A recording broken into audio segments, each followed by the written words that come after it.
자, 이제 오늘 강의 3부 강의입니다. 그래서 이제 기독교 강요를 점점 우리가 더 가까이 접근해 가고 있죠. 오늘은 이제 오늘 이 시간에는 그 기독교 강요의 어떤 서론적인 내용에 대해서 좀 하고 다음 시간에는 이제 기독교 강요에 대한 본격적인 좀 깊이 있는 내용을 다루겠습니다. 에, 여러분들이 카톡을 열어보시면 제가 먼저 두 개를 보내드렸어요. 그래서 그걸 보시면서 설명을 들으시면 좋을 것 같습니다. 특별히 이제 그 칼빈에 있어서 이제 이 기독교 강요가 어떤 것이냐. 그래서 이 기독교 강요가 결국은 중요한 성경 이해와 성경을 알아가는 하나의 이제 그 열쇠가 된다는 것이죠. 그래서 기독교 강요가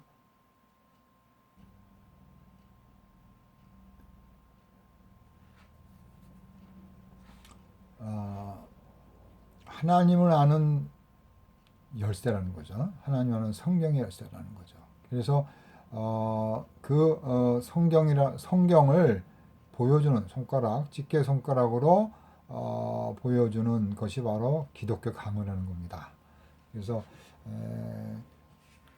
칼빈이 바로 성경을 이해시켜 주었기 때문에 많은 사람들에게 이제 존경을 받는 거죠. 그래서 바로 이 성경이라는 것이 성경이 바로 신학의 출발점이라는 것, 신학의 출발점 또 성경이 신학의 궁극적인 그런 모델이잖아요. 그런데 바로 칼빈이 성경을 잘 알기 위해서 신학이라는 것은 성경인데 성경을 잘 알기 위해서 기독교 강요를 쓴 거라는 거죠. 그래서 우리가 기독교 강요와 성경의 관계 속에서 기독교 강요가 더 우월한 게 아니죠. 성경이 위에 있는데 기독교 강요가 밑에서 도와주고 이해하도록 도와주고 성경의 권위와 하나님의 말씀의 그 의미를 가르쳐주는 하나의 안내자와 같은 이끌어주는 그 도우미 같은 역할을 하는 것이 강요다. 그러니까 기독교 강요는 항상 성경을 가르쳐주고 성경으로 이끌어줘야 되는 것이 기독교 강요의 목적이죠. 결국 지난 시간에 말씀드렸지만 이 기독교 강요의 저작의 목적은 그런 신학을 하는 사람, 신학도들에게 성경 이해를 돕기 위해서 성경을 잘 이해하기 위해서 도와주는 것이 바로 이 기독교 강요였습니다. 자, 그러면 기독교 강요에 대해서 이제 한번 조금 더 이제 접근을 하면은 이게 이제 여기 보이는 것이 1559년도 1559년도 기독교 강요죠. 그래서 이제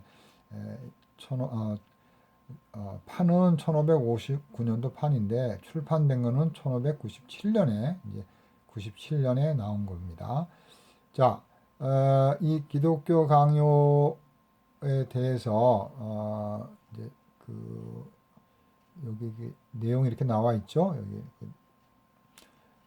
설명을 드리면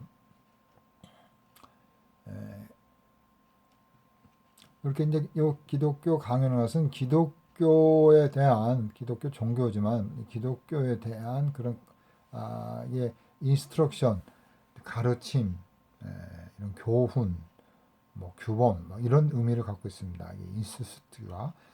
그래서 기독교에 대해서 지혜를 가리키는 거죠. 안내하는 거죠. 그래서 이 책이 아주 기독교 역사뿐만 아니라 일반 그런 세속 역사 속에서도 이 책이 가지고 있는 의미가 크다. 그래서 프랑스의 문학, 불어 문학에도 영향을 줬고 많은 그런 지식인들에게 이 기독교 강요가 영향을 많이 줬습니다. 그래서 저는 늘 학생들에게 그 얘기를 합니다. 성경 100독, 기독교 강요 10독, 10번은 읽어야 된다. 이렇게 늘 제가 추천을 하고 있습니다. 자, 그러면 이제 물론 이거 다 이제 제가 쓴 겁니다. 이게 뭐 위키피디아 있는 거지만 제가 이거 급하게 이제 어제 제가 이걸 집어넣었는데 저작 목적은 제가 또 아까도 말씀드렸지만 가장 중요한 것은 성경에 대한 이해죠. 성경을 바르게 이해할 수 있도록. 그 다음에 이제 두 번째는 칼뱅이 쫓겨났잖아요. 그러니까 그 핍박이 많은 거죠. 로마 카톨릭이 그렇게 핍박을 하니까 개신교도들, 복음주의자들, 개신교도들은 하나님의 말씀에 따라서 살려고 하는 경건한 자들이다. 그러니까 너무 핍박을 하지 마시기를 바란다. 라고 이제 그 프란시스 왕에게 그 책을 바치는 겁니다. 서문에서. 그래서 그 얘기를 하는 거예요. 복음대로 살려고 하고 경건하고 로마 카톨릭은 거짓된 교리다. 진정 복음을 알지 못하는 자들이다. 그래서 우리는 복음을 바르게 믿고 바르게 살려고 하는 경건한 삶을 살려고 사는 자들인데 핍박을 한다. 라는 그런 정치적인 의도가 깔려 있는 것이 또 이 기독교 강요의 또 한 가지의 목적 중에 하나입니다. 자, 그러면 이제 이 기독교 강요에서 이제 칼빈의 모습이 어떻게 나타나는지를 한번 설명을 해보겠습니다.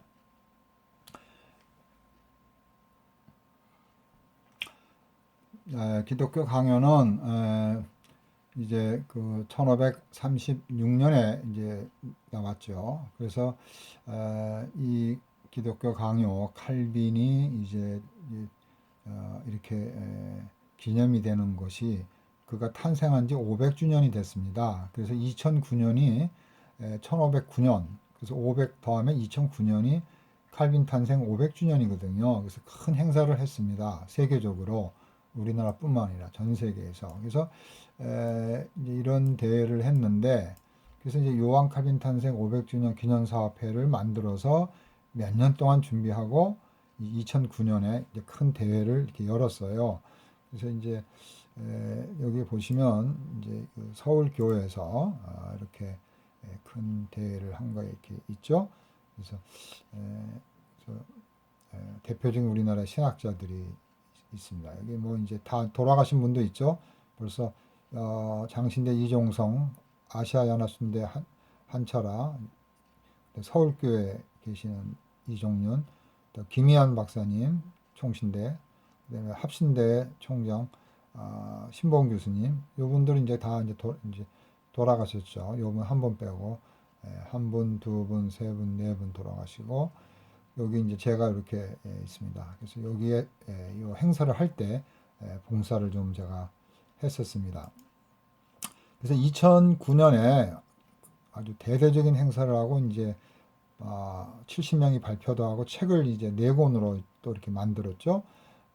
그리고 이제 그 기념이 되는 그런 책도 우리가 만들었습니다. 여기 보시니까 이제 그 임원들 이렇게 이제 나와 있죠. 임원들.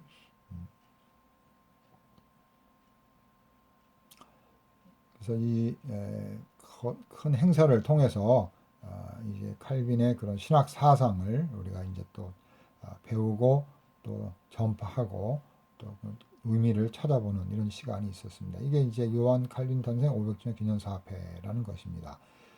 자, 그래서 이때 이제 이런 논문들, 글들이 많이 나오게 됐는데, 저도 그래서 이제 쓰게 된 거죠, 글들을.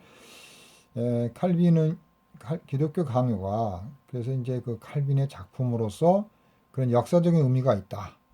또 이렇게 또 칼빈이 이런 작품을 통해서 이제 결국은 복음을 증거하고 로마 카톨릭의 잘못된 것을 가르쳐주고 또 성경을 바르게 이해하고 또 하나님의 공동체를 바르게 세워주기 위해서 또 삼위일체 하나님 누구인지를 또 가르쳐주기 위해서 이렇게 이제 이 거대한 기독교 강요 작품을 쓰게 되었습니다.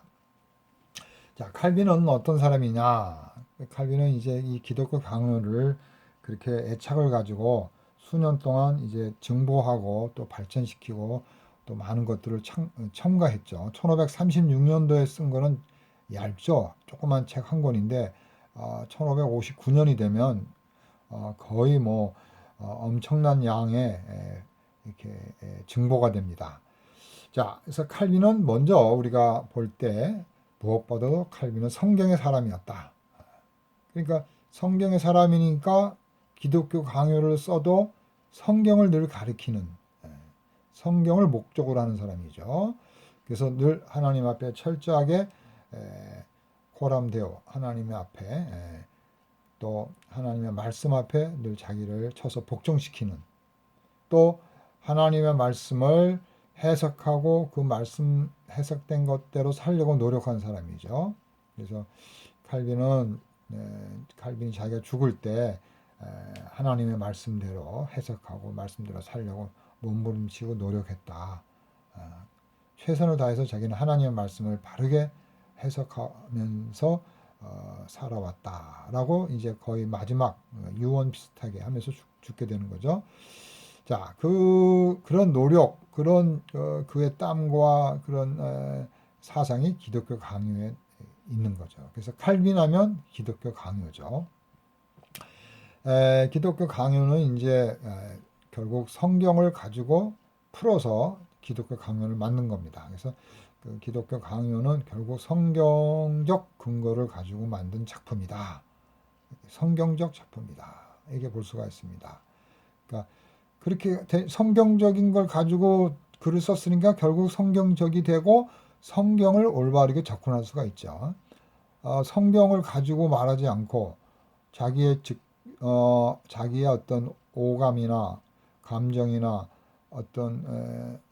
그런 어떤 그 원초적인 본능, 그런 감정, 그런 슐라이르 마와 같은 그런 사상을 가지고 성경을 본다면 성경을 그렇게 제대로 볼 수가 없는 거죠. 성경의 하나님, 또 예수 그리스도 그 말씀을 말씀대로 이해하려는 것이 아니라 종교적인 작품으로서 인간의 그런 내적인 맛과 어떤 그 원초적인 그런 본능적인 그런 것들, 감성적인 것을 타치하려고 하는 그런 것들은 성경을 바르게 이해하지 못하는 거죠. 그래서 슐라이르 마을을 자유주의 신학의 아버지다 이렇게 부르는 거죠. 자, 이게 이제 기독교 강요는 성경을 가르쳐주는 바로 직계 손가락이다. 그래서 칼빈은 성경을 하나님의 말씀으로 권위 있게 받아들였고 하나님의 말씀을 해석했다. 그래서 그게 그 유명한 스크립투라 수이 입시우스 인터프레스라는 그 유명한 말을 쓰는 거죠. 그래서 성경은 바로 성경 그 자체가 해석자이다. 그래서 성경만이 신학의 유일한 원이다. 이렇게 바로 성경적인 신학, 말씀의 신학, 성경 말씀에 대한 해석이 강하게 나온 책이 바로 기독교 강요라는 겁니다. 그래서 아까도 말씀드렸지만 64년 4월 28일 제노바 교회 목사들에게 이렇게 하는 거죠.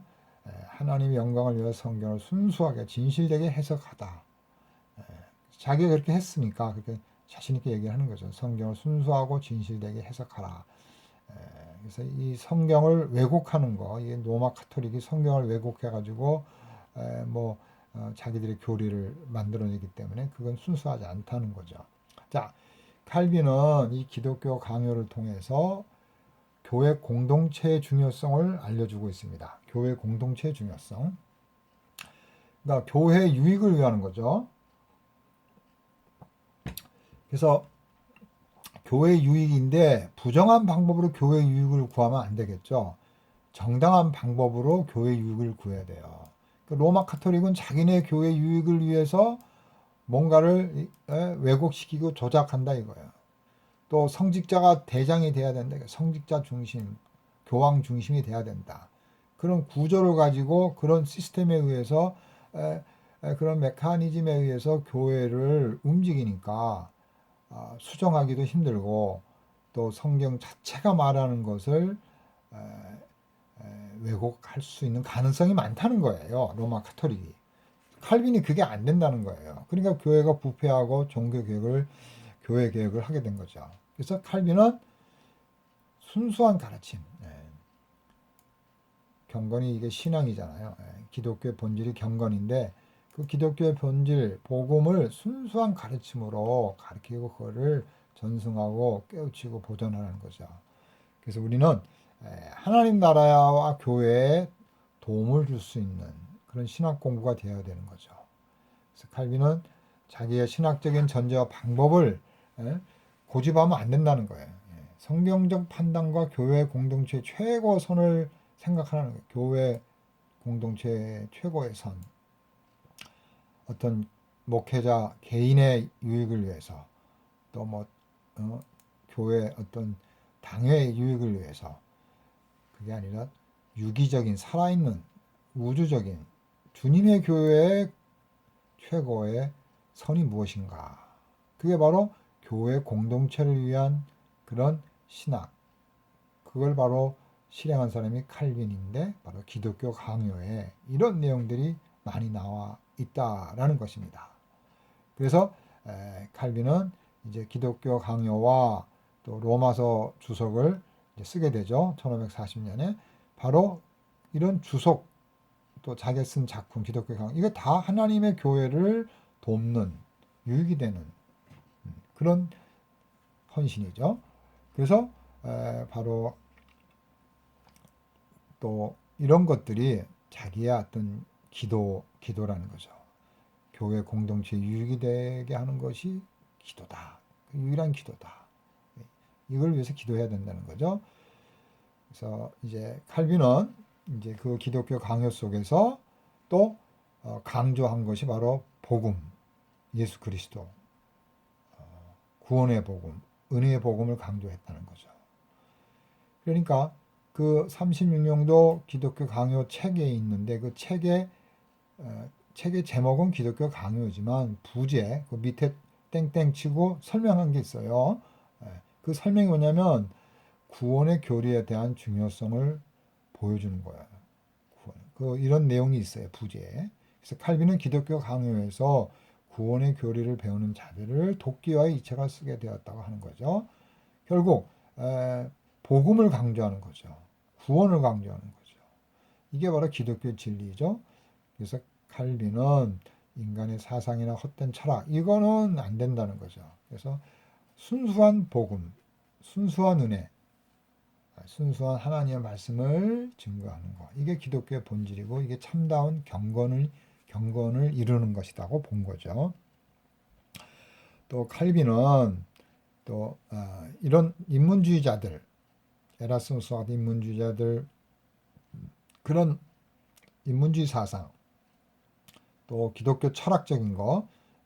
그러니까 여기서 말하는 게 기독교 철학이라는 것은 오늘날 우리가 하나님의 말씀에 근거해서 변호하고 철학적 체계를 세우는 그런 기독교 철학이 아니라 당시 인문주의자들이 썼던 기독교 철학이라는 것은 상당히 윤리적인 거예요. 예수님에 대한 어떤 그 윤리적인 면에 대한 강조를 하는 거죠.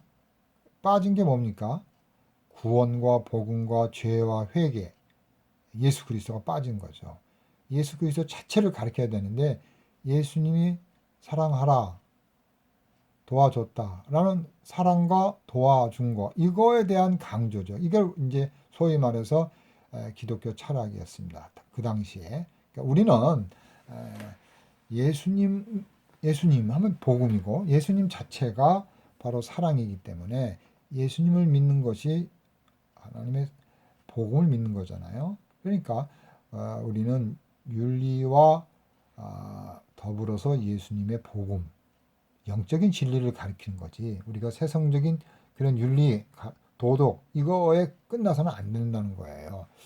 자, 그래서 칼빈은 기독교 강요에서 3장 7절 1에서 철학자들의 방법이나 오직 이성만 의지하고 성령님을 따르지 않는다는 거예요. 그러니까 그런 철학적인 방법, 수사학적인 방법에 의존하고 기도하고 또 영적인 관계 속에서 하나님의 원하는 그런 의미와 하나님의 그 계시를 증거하는 데 약하다는 거예요. 그리고 그렇게 되면 구원의 교리가 약화되는 거죠. 그래서 칼빈은 이 기독교 강요에서 복음을, 은혜를, 구원을, 그리스도를 강조한 겁니다. 자, 이렇게 이제 그런 내용을 이제 프란시스 1세에게 이렇게 이제 전했죠. 자, 그 다음에 이제 칼빈은 또 건설적인 비판의 사람이었습니다. 칼빈은 이제 어떤 것을 비판했냐면 무조건 상대방을 비판한 것도 아니고 또 무조건 어거스틴 뭐 예를 들어서 어거스틴이라든지 뭐 이런 뭐 토마스 아퀴나스라든지 그런 유명한 선배 학자들을 무조건 따르는 것도 아니라 이제 비평을 하는데 그 비판을 위한 비판이 아니라 성경에서 벗어났을 때 그 해석이 잘못되었다라고 비판을 하는 거죠. 자, 이렇게 칼빈의 비판이라는 것은 말씀을 잘못 가리키는 것에 대해서는 철저하게 감시하고 또 복음을 떠난 거에 대한 그런 것들을 조사해서 검증하는 그런 신학자니까 특별히 로마 카톨릭 같은 그런 신학자들이 복음을 떠나고 성경을 왜곡시킨 거에 대해서는 철저하게 이렇게 비판을 하는 거죠. 그래서 복음에 충실하도록 하는 거죠. 예를 들면 제롬이 있죠. 제롬이라는 사람은 어떤 사람인가요? 이 사람은 이제 벌게이트를 만든 사람이죠. 그 라틴어로 그 성경을 만든 사람이죠. 그러니까 히브리어 헬라어를 라틴어로 번역한 사람입니다. 그래서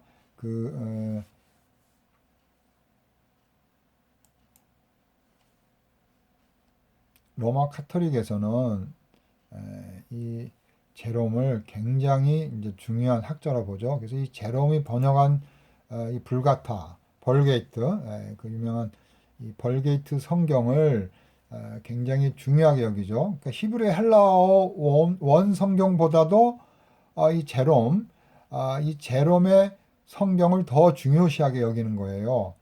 그래서 이제 에라스무스라든지 종교 개혁자들이 그렇게 해서는 안 된다. 원본이 더 중요하지 번역본이 중요하냐. 그래서 이 제롬이 비록 히브리 헬라에서 번역해서 이 불가타 역을 만들었지만 이 불가타 역이 이제 이 라틴어로 돼 있죠. 여기 보시면 라틴어로 5세기 제롬이 라틴어로 번역한 신구약 성경이죠. 제가 한번 보여드리겠습니다. 라틴어로 된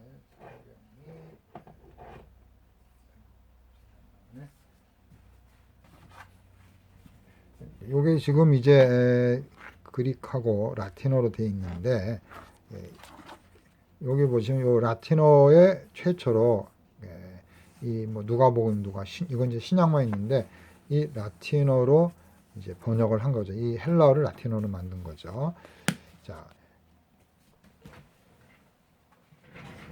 이 벌게이트도 칼빈이 볼 때는 이제 문제가 있다는 거예요. 이런 사람들도 번역에 실수가 있고 또 왜곡한 게 있다는 거죠. 그래서 칼빈이 비판을 하는 겁니다.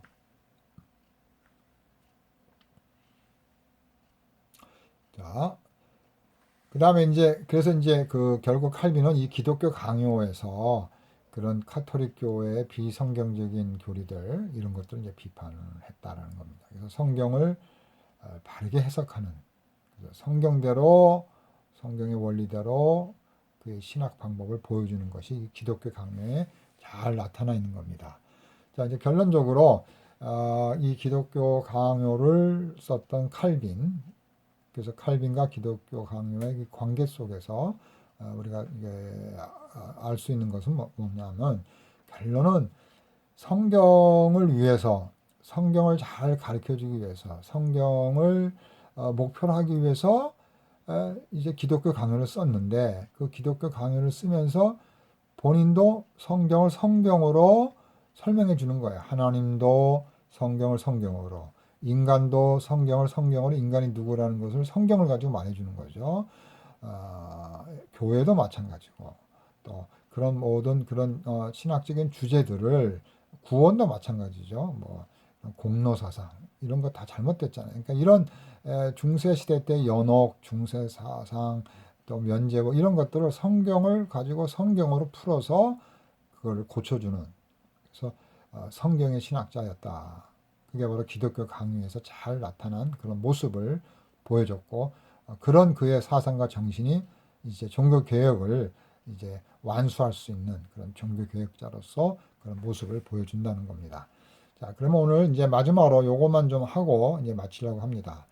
자, 그래서 이제 요거 마치고 다음 시간에는 기독교 강요에 대한 그런 좀 더 그 배경과 그런 좀 학술적인 그런 그 목적과 그런 내용들을 이제 살펴보고요. 오늘은 이제 좀 그 바로 이런 좀 구조적인 이런 것들을 이렇게 한번 어떤 내용이 있는가 이런 걸 보겠습니다. 자, 1권은 창조주 하나님을 아는 지식이라고 되어 있고요. 2권은 바로 이제 복음 또 구속주 하나님에 되어 있습니다. 그러니까 창조주 하나님, 구속주 예수님으로 되어 있고 3권은 이제 주로 성령의 역사에 대해서 많이 나왔습니다. 그래서 그걸 이제 그런 그리스도의 은혜 받는 길 이렇게 되어 있고 4권은 바로 교회입니다. 교회와 국가에 대한 이제 여기 보면 국가도 나오죠. 교회에 관한 거. 그래서 교회론과 국가론이 나와 있고 이제 3권은 이제 구원에 관한 성령론이고 이제 여기 2권은 이제 바로 예수 그리스도 그리스도에 대한 그런 구속의 주님 그리스도 창조의 하나님은 1권에 창조주 하나님에 대해서 이렇게 설명이 되어 있고 이제 성경관 요 7장부터는 이제 성경이 나와 있습니다. 성경. 자, 이런 이제 구도로 되어 있습니다. 그래서 오늘 여기까지 이제 수업을 하겠습니다. 오늘 조금 이제 그좀 좀 사이드적인 이야기를 좀 많이 했죠. 첫째, 그 전자 저널을 통해서 기독교 강요를 검색하는 것, 또 인터넷 상에서 우리가 어떻게 검색을 하는 것 이런 게 나와 있습니다. 사실 제가 녹음을 했는데 그게 잘못 녹음이 돼가지고 그 동영상은 안 나오고 음성 파일만 나왔어요. 그래서 이제 다시 이렇게 또 녹화를 하게 되었는데요. 여러분들이 이런 인터넷 검색도 이렇게 잘 할 수 있는 그런 능력도 키우시고 또 전자저널 우리 학교에 있는 전자저널을 잘 이용해서 좋은 정보, 좋은 자료들을 우리들이 이렇게 좀 가지면 좋을 것 같습니다. 오늘 수업 여기서 이렇게 마치겠습니다.